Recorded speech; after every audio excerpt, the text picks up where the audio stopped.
Hey guys, स्वागत है आपका the love and light 369 tarot में। कैसे हो आप सभी?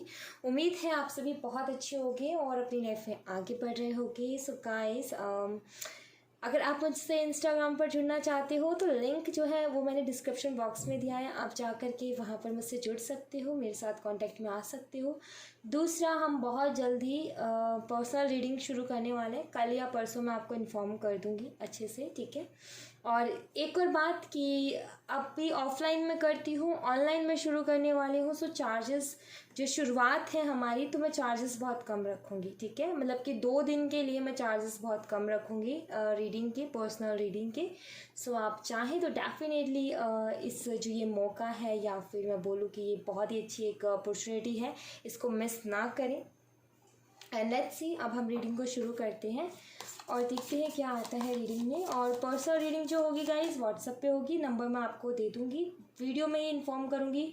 कमेंट बॉक्स में कोई भी नंबर दे, प्लीज़ कांटेक्ट मत कीजिएगा, ठीक है। गुरु माँ, गुरु बाबा जो भी हैं मत कीजिएगा, और जो स्कैमर्स हैं उनसे भी बच करके रहिएगा प्लीज़, ठीक है। जो भी नंबर होगा, मेरे जो वीडियो होगा उसकी स्क्रीन पे आपको दिख जाएगा, और मैं आपको वीडियो में भी इन्फॉर्म करूँगी, ठीक है। मेरे मुँह से सुनो, नंबर है ये वाला नंबर है तो ही आप उठाओ, वरना कमेंट बॉक्स वगैरह किसी से भी मत लीजिएगा, ठीक है। सो ऑडियो के थ्रू होगी रीडिंग। आप अपना मैसेज ऑडियो मैसेज में मुझे दे सकते हो, और आपको जो रीडिंग मिलेगी वो भी वैसे ही मिलेगी, ओके। सो चलिए अभी हम देख लेते हैं कि आपके पार्टनर इस वक्त आपके बारे में क्या सोच रहे हैं, क्या कुछ वो फील कर रहे हैं, क्या कुछ उनके दिलो दिमाग में आपके लिए चल रहा है। तो प्लीज़ यूनिवर्स बताएं, जो हमारे व्यूवर्स हैं उनके पार्टनर अभी इस वक्त हमारे व्यूवर्स के बारे में क्या सोच रहे हैं, क्या फील कर रहे हैं। Please universe guide me. So let's see. Okay, night of swords. Okay, ऐसा लगता है जैसे कि आपके पार्टनर इन एंड आउट बहुत करते हैं गाइस, बहुत ज़्यादा इन एंड आउट करते हैं। Queen of cups, 3 of swords, 7 of cups, 8 of swords. Hurt बहुत किया है आपको। 2 of cups, 4 of cups, ace of wand, 8 of pentacles, 7 of swords. Bottom of deck से 9 ऑफ कप्स। सो आपके पार्टनर इन एंड आउट बहुत करते हैं, और हर्ट भी आपको बहुत ज़्यादा इन्होंने किया है, ये यहाँ पर क्लियरली मुझे दिख रहा है। साइन की अगर मैं बात करूँ तो आप वाटर साइन से हो सकते हो, आपके पार्टनर एयर साइन से हो सकते हैं। फायर साइन भी यहाँ पर अवेलेबल है, और अर्थ साइन भी यहाँ पर अवेलेबल है, ठीक है। So Aries, lion, Sagittarius, Aquarius, Scorpio, Leo, Pisces, Libra, ये साइंस मुझे यहाँ पर दिख रहे हैं। कर्क राशि ये भी है यहाँ पर, ओके। सो ये साइंस है यहाँ पर। उसके अलावा जो आपकी पार्टनर की एनर्जीज़ हैं यहाँ पर, एक क्लियर दिखता है कि आपको बहुत ही ज़्यादा हर्ट किया है, आपके साथ आई थिंक किसी तरीके का धोखा हुआ है, ये मुझे नज़र आता है। जैसे कि आपके पार्टनर ने आपको धोखा दिया है और इन एंड आउट बहुत किया। मतलब आपके पार्टनर हमेशा से कंफ्यूज रहे हैं। जब भी इनके साथ कमिटमेंट के सीरियस होने की बात करो तो ये भाग जाते हैं, रुकते ही नहीं हैं। आप बहुत ज़्यादा इमोशनल हो, आई थिंक आपकी एनर्जीज़, मुझे बहुत ज़्यादा इमोशनल एनर्जीज़ मिल रही है। जैसे कि आप इस रिलेशनशिप के लिए बोल लूँ या आपके पार्टनर के लिए बोल लूँ, आप बहुत ही ज़्यादा इमोशनल हो, ओके। सो अभी नाउ आपके पार्टनर आपके बारे में क्या सोच रहे हैं। सबसे पहली बात तो ये कि आपके पार्टनर बहुत ज़्यादा कंफ्यूज हैं, ओके। लेकिन हो क्या रहा है कि आपके लिए बहुत ज़्यादा पैशनेट भी फील कर रहे हैं। काम काज में इनका मन नहीं लग रहा है, काम करने बैठते हैं लेकिन ध्यान आपकी तरफ ही रहता है, सोचते आपके बारे में ही है, अच्छे से काम पर ध्यान नहीं दे पा रहे हैं, ठीक है। पुरानी बातों को ज़्यादा सोचते हैं, आपके साथ जो टाइम स्पेंड किया उसको ज़्यादा सोचते हैं, आपके साथ जो इन्होंने किया। होता है ना कि चोर को पता होता है कि मैंने चोरी की है, बेशक वो दुनिया के सामने उस बात को एक्सेप्ट ना करे। तो वही है कि इनको पता है कि इन्होंने आपके साथ धोखा किया है, और अब ये जो है उसके बारे में भी सोचते हैं। एंड बहुत बुरा लगता है इनको, ऑब्वियसली यहाँ पर है एनर्जी कि इनको अच्छा नहीं लगता है, बहुत ज़्यादा उसी चक्कर में सोच में भी डूबे रहते हैं। बिकॉज कहीं ना कहीं एक अट्रैक्शन है आपको लेकर के, ठीक है। अब ये मुझे यहाँ पर ऐसा नज़र आता है कि कोई मजबूरी डेफिनेटली रही होगी, अगर इन्होंने इस तरीके की भी कोई चीज़ की कि आपके साथ चीटिंग किया या धोखा किया है, तो कोई ना कोई मजबूरी डेफिनेटली इनकी रही होगी। ओके, अभी ये अपने काम पर ध्यान नहीं दे पा रहे हैं बिकॉज आपके थॉट्स, आपके ख्याल बार बार इनको आ रहे हैं। आपके साथ बिता हुआ वक्त इनको बहुत ज़्यादा याद आ रहा है, और आपके साथ जो इन्होंने किया वो भी इनको बहुत ज़्यादा याद आ रहा है। इमोशनल एनर्जी आपके लिए है, लेकिन इतनी भी स्ट्रांग नहीं है, ठीक है। आई थिंक कि उस टाइम पर इतने इमोशनल नहीं थे। उस टाइम पर तो आपके पार्टनर बहुत ही ज़्यादा कन्फ्यूज़न में थे, आपके पार्टनर को कोई रास्ता नज़र नहीं आ रहा था, कुछ समझ नहीं पा रहे थे, इसलिए आपसे दूर भाग रहे थे। लेकिन आई फील कि अभी थोड़े से इमोशंस मुझे यहाँ पर नज़र आते हैं, जैसे कि इमोशनल हो रहे हैं, जैसे कि सोच रहे हैं कि मैंने गलती की है, जैसे कि सोच रहे हैं कि मैंने गलत किया है। तो वो सारी चीज़ें इमोशन से ही निकलती है। जब इंसान दिल से सोचता है तभी तो समझ में आता है कि हमने सामने वाले के साथ अच्छा किया है या बुरा किया है। अगर दिमाग से सोचेंगे तो हमेशा इंसान को जो है खुद ही अच्छा लगता है। मीन्स कि मान लो मैं दिमाग से सोचूं तो मुझे लगेगा मैंने जो किया वो एकदम सही है। दिल से सोचूंगी तो मुझे समझ में आएगा कि सामने वाले को कितनी तकलीफ हुई होगी। तो वही है कि दिल से सोच रहे हैं, और ये दिल से सोचने की वजह से इनको समझ में आ रहा है कि इन्होंने आपको काफ़ी हद तक हर्ट किया है। अब क्या है कि इन्होंने खुद ने ये सारी चीज़ें की हैं, तो एक कहते हैं ना कि बंद जाना, एक घुटन महसूस होना, ये चीज़ कहीं ना कहीं बहुत ज़्यादा इनको भारी लग रही है। मीन्स कि इन्होंने करते तो कर दिया, लेकिन अब इनको पछतावा हो रहा है, और अब वो चीज़ इनको चैन नहीं लेने दे रही है अपनी लाइफ में। इनका ये है कि मैंने क्यों किया, ये वाला सवाल उठता है कि मैंने क्यों किया, और अब मैं इससे बाहर कैसे निकलूँ, अब इसको मैं ठीक कैसे करूँ, और अब इसके लिए रास्ता इनको नज़र नहीं आ रहा है। ओके, एंड दूसरी चीज़ यहाँ पर ये है कि कहीं ना कहीं ये भी सोचते हैं कि आप काफ़ी काइंड हार्टेड, काफ़ी लविंग, काफ़ी इमोशनल पर्सन हो, आपने इनसे बहुत प्यार किया है, आपने इनकी बहुत रिस्पेक्ट की है, तो इनको ये भी लगता है कि इन्होंने जो कुछ आपके साथ किया वो भी बहुत गलत किया है। ओके, तो इस चीज़ का एहसास इनको डेफिनेटली है कि इनकी वजह से आप बहुत ज़्यादा हर्ट हो। लेकिन अब ये हर्ट तो आप हो, लेकिन आपके जो दर्द है, तकलीफ़ है, उसको कैसे हील करें, उससे आपको कैसे निकालें, इनको ये चीज़ समझ में नहीं आ रही है। ओके, आई फील कि आपके पार्टनर एक सोच में ही डूबे रहते हैं, बहुत ज़्यादा डीपली सोचते हैं चीज़ों के बारे में। आई थिंक अभी ओवर थिंक बहुत ज़्यादा इनकी चल रही हैं। ओवर थिंक की वजह से किसी भी चीज़ में इंटरेस्टेड मुझे नज़र नहीं आ रहे हैं। जैसे मान लो अगर कोई थर्ड पार्टी इश्यूज़ भी आपके रिलेशनशिप में हैं, तो आई फील कि थर्ड पार्टी की तरफ भी इनका ध्यान नहीं है, बिकॉज ये अभी इस वक्त इमोशनल एनर्जी में है। अभी जो है ये दिल से सोच रहे हैं, इमोशनली सोच रहे हैं, और जब इमोशनली सोच रहे हैं तो थर्ड पार्टी हो या फोर्थ पार्टी हो, किसी पर भी इनका ध्यान नहीं जा रहा, बिकॉज इनको लगता है कि इन्होंने आपको बहुत ज़्यादा हर्ट किया। बिकॉज आपका बिहेवियर हमेशा इनके साथ अच्छा रहा है, हमेशा आपने इनकी रिस्पेक्ट ही की है, केयर ही की है, प्यार ही दिया है। तो इनको ये सवाल इनके दिमाग में और मन में उठता है कि क्यों, क्या रीज़न था आपके साथ ऐसा करने का। आपने तो कुछ ऐसा किया नहीं था इनका कि जिसकी वजह से भाई ये नाराज़ हो गए और नाराज़गी में इन्होंने कर दिया। ऐसा कुछ आपने किया नहीं था, हर बार रिस्पेक्ट, प्यार सब कुछ दिया, तो फिर क्यों किया। तो उस बात का दुख है कि कहीं ना कहीं एक सही इंसान के साथ इन्होंने गलत कर दिया, तो इस बात का दुख है इनको। एंड ये भी है कि कहीं ना कहीं ये जो है यहाँ पर मुझे ऐसा कोई कार्ड तो नहीं दिख रहा कि सॉरी मांगना चाहते हैं या फिर सॉरी बोलना चाहते हैं, लेकिन हाँ ये ज़रूर मुझे दिखता है कि रिग्रेट है। टू ऑफ कप्स का कार्ड यहाँ पर बताता है कि साथ तो कहीं ना कहीं आपका चाहते हैं। टू ऑफ कप्स का कार्ड ये भी बताता है कि एक बॉन्डिंग इनको फील होती है आपके साथ,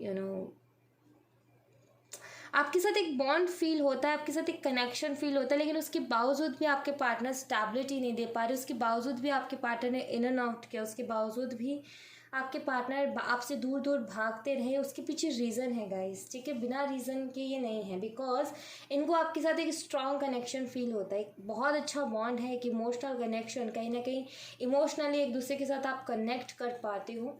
मैं देखना चाहूँगी कि वो रीज़न क्या है जिसकी वजह से आपके जो पार्टनर हैं वो इस तरीके से बिहेव करते हैं, या फिर वो स्टेबिलिटी नहीं देते रिलेशनशिप में, इन एंड आउट बहुत करते हैं। क्या रीज़न है ऐसा जिसकी वजह से इनको आपसे दूर दूर रहना पड़ता है। और एक और चीज़ कि आपको भाई स्पाई कर रहे हैं, किसी फेक आईडी के थ्रू, या फिर कुछ ऐसा कि चुपचाप आते हैं, आपके बारे में पता लगाते हैं आपकी लाइफ में क्या चल रहा है और निकल लेते हैं और आपको पता भी नहीं चलता कि आपकी जासूसी हो गई है। सो चुपचाप आपकी जासूसी भी कर रहे हैं ये भी मुझे यहाँ पर दिखता है। लेकिन ये है कि जो इन्होंने किया है ना, उसके बाद इनको घुटन महसूस हो रही है गाइस, ठीक है, काफ़ी घुटन महसूस कर रहे हैं ये।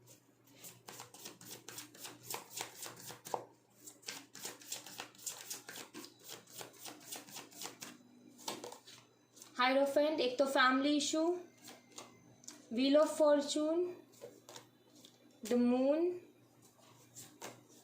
5 of cups, bottom the deck से है एस ऑफ स्वॉर्ड्स। रीज़न जो मुझे यहाँ पर दिख रहा है वो है फैमिली और दूसरा इनका करियर। आई थिंक ये अभी करियर में स्टेबल नहीं है, आई थिंक ये स्ट्रगल ही कर रहे हैं अभी और काफ़ी ज़्यादा मेहनत कर रहे हैं लेकिन करियर नहीं बन पा रहा है, या फिर मुझे ऐसा लगता है कि कोई प्रॉपर्टी वगैरह की प्रॉब्लम है। मीन्स कि हो सकता है ये मैरिड हों और आप जो हैं, आपको उन्होंने बोला है कि वहाँ पर जो है सब कुछ ठीक करके फिर आपकी तरफ पड़ेंगे, लेकिन वहाँ पर इनको शायद पैसों से रिलेटेड लॉस हो रहा है या फिर प्रॉपर्टी वगैरह का कुछ ना कुछ इशू डेफिनेटली आ रहा है, जिसके चलते जो है आपकी तरफ नहीं बढ़ पा रहे। दूसरा फैमिली इश्यूज मुझे दिखता है और तीसरा आपके पार्टनर की सोच, जो कि इनको ये बताती है कि इनका वक्त सही नहीं है या फिर ये इतने लकी नहीं है कि आप इनको मिलो, ठीक है, ये भी एक रीज़न है। मदर इशू मुझे यहाँ पर दिखते हैं कि मदर आई थिंक इनकी जो है बीच में प्रॉब्लम्स क्रिएट करती हैं। मदर सबसे ज़्यादा स्ट्रॉन्ग एनर्जी मुझे यहाँ पर दिख रही है इनकी मदर की। ओके, मदर है जो कि आगे नहीं बढ़ने देती, मदर है जो कि इनको फोर्स करती है कि आपसे बात ना करें, जो कि पूरी कोशिश करती है कि आपसे दूर रहें, ठीक है। इसके चलते आपके पार्टनर को जब इतने सारी प्रॉब्लम्स और चैलेंजेस नज़र आते हैं तो आपके पार्टनर सोचते हैं, एक सोच में डूब जाते हैं कि शायद किस्मत मेरे साथ नहीं है या फिर मैं इतना लकी नहीं हूँ कि आप इनको मिलो लाइफ में, ये चीज़ें हैं। सो आई थिंक कि आपके पार्टनर जो इनके पर्सनल इश्यूज़ हैं उनके चलते ही ये काफ़ी ज़्यादा परेशान है और उन पर्सनल इश्यूज़ से ही बाहर नहीं निकल पा रहे हैं, जिसके चलते इनको ये सारी प्रॉब्लम्स का सामना करना पड़ रहा है। ओके, सो ये चीज़ मुझे यहाँ पर दिखती है कि जो आपको क्लियरिटी नहीं देते, स्टेबिलिटी नहीं देते, वो इसलिए नहीं देते क्योंकि इनको खुद को क्लियरिटी नहीं है, इनको खुद को श्योरिटी नहीं है कि आगे क्या होना और क्या नहीं होना, इनको खुद को नहीं पता, उस चीज़ का अंदाज़ा इनको खुद को भी नहीं है। ओके, लेट्स सी कुछ एनर्जीज मैं यहाँ से देखना चाहूँगी।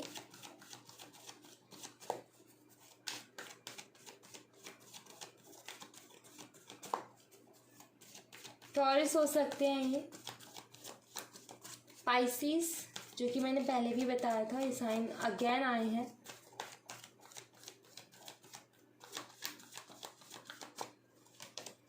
Man holding a coin, adjustments possibilities, angel of strength, hostilities, women holding the thinking women है, the world and door to romance. Bottom the deck से है हीलर ऑफ द ईचीज, सब कुछ ठीक करना चाहते हैं आपके पार्टनर, ठीक है।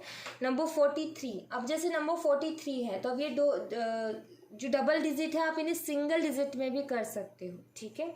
4 और 3 को प्लस करके जो डिजिट आए वो भी आपके लिए सिग्निफिकेंट हो सकती है, तो ध्यान से सुनिए। नंबर 24 है, नंबर 50, नंबर 26, 47, 29, 33, 43, 24, 50, 26, 47, 29 और 33, ये नंबर है यहाँ पर, तो आप देख सकते हो जैसे कि 33 है 6 हो गया, 50 है तो 5 हो गया, इस तरीके से आप जो है एक सिंगल डिजिट में भी निकाल सकते हो। ओके, सो आपकी पार्टनर जो है, सबसे पहली चीज़ तो यहाँ पर ये कि सब कुछ ठीक करना चाहते हैं, बहुत मन है इनका कि सब कुछ पहले जैसा हो जाए, जो पहले था, जो प्यार आप दोनों के बीच में पहले था वो सब कुछ हो जाए। ये ऐसा नहीं है आपको ऐसा लगता है कि आपके पार्टनर सबके सामने आपको एक्सेप्ट नहीं करना चाहते हैं या फिर इस रिश्ते को एक्सेप्ट नहीं करना चाहते, ऐसी बात नहीं है। आपके पार्टनर भी इस बारे में सोचते हैं, आपके पार्टनर को भी इस बात की टेंशन होती है कि ये चाहते तो हैं कि पूरी दुनिया के सामने और सबके सामने आपको एक्सेप्ट करें, लेकिन अगेन वही इनकी प्रॉब्लम्स हैं। एक्चुअली ये स्टेबल नहीं है अपने करियर में और बहुत कोशिश कर रहे हैं कि अपने करियर को स्टेबल कर पाएँ। अब जब अपने करियर को स्टेबल करेंगे तो शायद ये जो है फिर सोच पाएंगे कि हम इस रिश्ते को किस तरीके से लोगों के सामने एक्सेप्ट कर सकते हैं। अभी क्या है कि हिम्मत नहीं है। क्या है कि आपके पार्टनर जो है आपको किसी और के साथ देख भी नहीं सकते, अपना पूरा हक आपके ऊपर जमाते हैं, आपको अपना मानते, प्रोटेक्ट करके रखना चाहते हैं। ना तो आप किसी और को देखो, ना कोई और आपको देखे, बिल्कुल नहीं चाहते हैं। और हिम्मत भी नहीं है कि इस रिश्ते के लिए स्टैंड लें, ठीक है, ये भी हिम्मत नहीं है। लेकिन इनको गुस्सा बहुत आता है अगर आप जो है किसी और की बात करो या फिर कोई और आपकी बात करे तो बहुत ज़्यादा इनको गुस्सा आता है, बिकॉज इनको ये लगता है कि आप इनके हो और हमेशा इनके ही रहोगे इस चीज़ को लेकर के। सो अभी क्या है कि शायद ये जो काम करना चाहते हैं, ठीक है, जो भी इनकी पर्सनल इशू है जो ये सॉल्व करना चाहते हैं, काफ़ी तरीके तो इन्होंने अपनाए लेकिन हो नहीं पा रहे वो सॉल्व। लेकिन अभी भी ये कोशिश कर रहे हैं और जिस दिन ये अपनी कोशिश में कामयाब हो जाते हैं उस दिन कहीं ना कहीं ये इस रिश्ते को एक्सेप्ट भी करेंगे। तो आई थिंक कि जो ये कॉन्फिडेंस जो इनका लो हो रहा है इस रिश्ते को एक्सेप्ट करते वक्त, वो है इनकी पर्सनल प्रॉब्लम्स। जैसे कि ये करियर में स्टेबल नहीं है, तो जैसे ही स्टेबिलिटी मिलती है वैसे ही इनके अंदर एक अलग ही स्ट्रेंथ आएगी, क्योंकि एक स्टेबल हो जाएंगे ये, ठीक है, और ये अपने बलबूते सब कुछ कर पाएंगे। तो इनको क्या है कि डिसीजन लेने का सारा हक इनके पास होगा, तो ये पूरी दुनिया के सामने एक्सेप्ट करने के लिए रेडी रहेंगे, ठीक है। दूसरा, मान लीजिए अगर फैमिली इश्यूज़ है, अब ये उनको भी जो है दिमाग से हैंडल करने की कोशिश कर रहे हैं, दिमाग से जो है उनको अपनी तरीके से चलाने की भी कोशिश कर रहे हैं, लेकिन फैमिली वाले नहीं चल रहे हैं या नहीं मान रहे या फिर इनकी बात उन तक नहीं समझ लग रही है उनको। फिर भी ये कोशिश पहले भी की और अभी भी कर रहे हैं। अगर जैसे ही फैमिली वाले इनके बातों में आ जाती है या फिर इनकी बातों को मान लेती है और इनको समझ पाती है, तो वैसे ही ये आपके लिए स्टैंड लेंगे। तो वही है कि प्यार बहुत है, ठीक है, इमोशनल भी हैं आपके लिए, रोमांटिक फीलिंग्स बहुत ज़्यादा हैं आपके लिए, और सब कुछ पहले जैसा करना भी चाहते हैं, सारी दुनिया के सामने एक्सेप्ट भी करना चाहते हैं। ऐसा नहीं है कि इस बारे में नहीं सोचते, इस रिलेशनशिप के बारे में नहीं सोचते, आपके बारे में नहीं सोचते, सब चीज़ों के बारे में सोचते। और एक और चीज़ मैंने देखी है कि ये इंसान पूरी दुनिया के लिए प्रैक्टिकल है, अपनी फैमिली के लिए प्रैक्टिकल है, लेकिन आपके लिए मुझे इस इंसान के अंदर इमोशंस नज़र आ रहे हैं। जब भी आपके बारे में सोचते हो तो इमोशनल हो ही जाते हैं। कहते हैं ना दिल भर आना, आंखें भर आना, तो वो चीज़ हो ही जाती है कि इनका दिल भर आता है जब भी आपके बारे में सोचते हैं, इनकी आंखें भर आती हैं। और इमोशन अगर मुझे इनका कहीं दिखा है तो सिर्फ आपके लिए दिखा है, किसी और के लिए मुझे यहाँ पर कोई इमोशन इनका नहीं दिखा है। तो कोशिश ये कर रहे हैं, लेकिन कोशिश जैसे ही सफलता मिलती है इनको, मीन्स कि अभी जितनी भी कोशिश कर रहे हैं उसमें ये फेल हो रहे हैं, ये कामयाब नहीं हो पा रहे। जैसे ही कामयाब होते वैसे आपके लिए स्टैंड लेंगे ये, ओके। एंड लेट्स सी कि कब तक सब कुछ ठीक हो जाएगा आपके इस रिलेशनशिप में, आप दोनों के बीच में, ये मैं देख लेती हूँ। प्लीज़ यूनिवर्स बताएं जो हमारे व्यूवर्स हैं और उनके पार्टनर हैं उनके बीच में सारी प्रॉब्लम्स कब तक सॉल्व हो जाएंगी और ये कब तक सब कुछ ठीक हो जाएगा। Please universe guide me.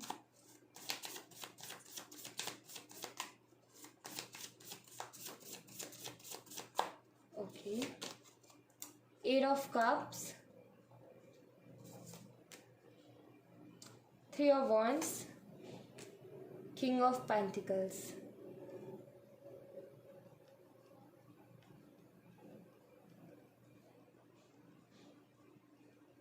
कम से कम 1 से 2 महीने गाइस आपको लग जाएंगे, ठीक है।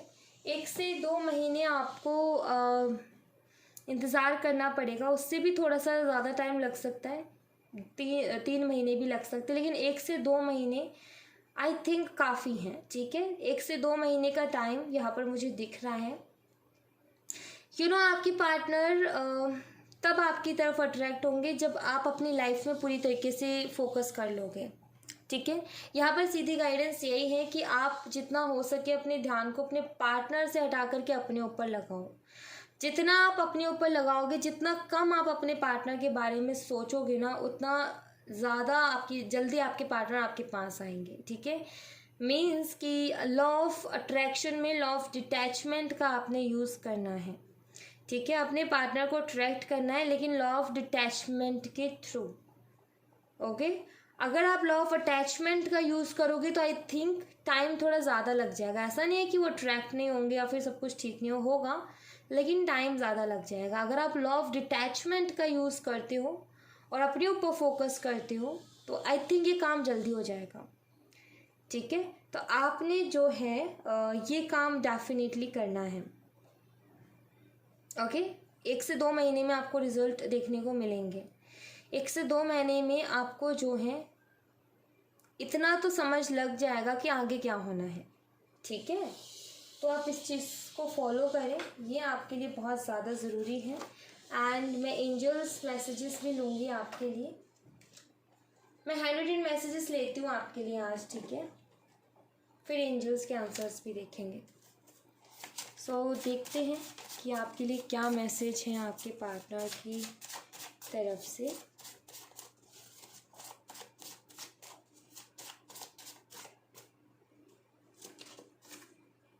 Your attitude is not right at all. My heart always hurt. Okay. आपके पार्टनर कह रहे हैं कि आपका एटीट्यूड इनको अच्छा नहीं लग रहा है। आई थिंक मुझे ऐसा लगता है इस मैसेज को जैसे ही मैंने रीड किया, इसमें जो मुझे वाइब्स मिली और जो एनर्जी मिली वो कुछ इस तरीके की थी। आई फील कि आप ऐसा कुछ कर रहे हो जिसकी वजह से आपके पार्टनर जो है जेलस फील करे, या आपके पार्टनर को ऐसा लगे कि वो आपको खो चुके हैं और आप जो है अपनी लाइफ में आगे बढ़ चुके हैं। आई थिंक आप इस तरीके से उनको दिखा रहे हो या फिर ऐसा आप उनको एहसास करवा रहे हो ताकि वो आपसे पूछे कि आप ये सब क्यों कर रहे हो, और ये चीज़ वर्क कर रही है, ये चीज़ इनको डेफिनेटली दिल पे लग रही है। ठीक है, अगर आप ऐसा कुछ कर रहे हो तो I miss your smile, I could never express my love to you. आपकी स्माइल बहुत पसंद है। ठीक है, आपकी स्माइल को बहुत ज़्यादा याद कर रहे हैं। दूसरा, एक्सप्रेस नहीं कर पा रहे हैं अपने प्यार को आपके लिए, जो ये महसूस करते हैं, और उसके ऊपर से आप इनके ऊपर इतने सितम ढा रहे हो, उसके ऊपर से आप इनको ऐसे करके दिखा रहे हो कि आप इनमें इंटरेस्टेड नहीं हो सकता है आप पहले कॉल मैसेज इनको करते रहते थे लेकिन अब आपने सडनली बंद कर दिया, तो ये भी जो है इनको दिमाग में सवाल उठाता है कि ऐसा क्या हो गया जो आपने जो इनके बारे में जानना बंद कर दिया, पूछना बंद कर दिया, कॉल करना मैसेज करना बंद कर दिया। ऊपर से आप जो अपनी ऐसी ऐसी चीज़ें आप पोस्ट कर रहे हो जिससे लग रहा है कि आप लाइफ एंजॉय कर रहे हो। I see your picture all time, आपकी फ़ोटोज़ देखते रहते हैं।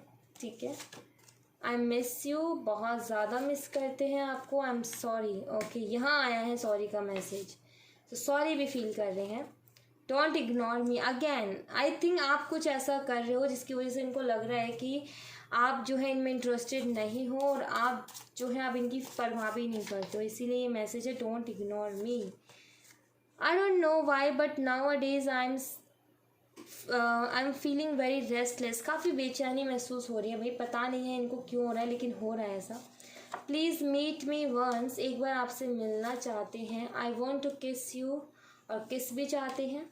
उसके साथ है do you still love me, क्या आप अभी भी इनसे प्यार करते हो, ये पूछ रहा है। I need you, I know, sorry, I realize my mistakes and I know I have hurt you a lot, but please come back, I love you so much. Okay, realise कर रहे हैं अपनी गलतियों को, इनको पता है कि इन्होंने आपको हर्ट बहुत किया और डर भी है रिजेक्शन का। I remember every moment spend with you, इनको हर पल वो याद है जो आपके साथ इन्होंने बिताया है।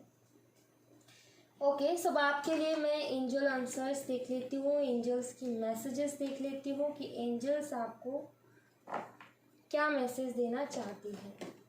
Just wait guys. Okay, please angels हमारे व्यूवर्स के लिए मैसेज दीजिए।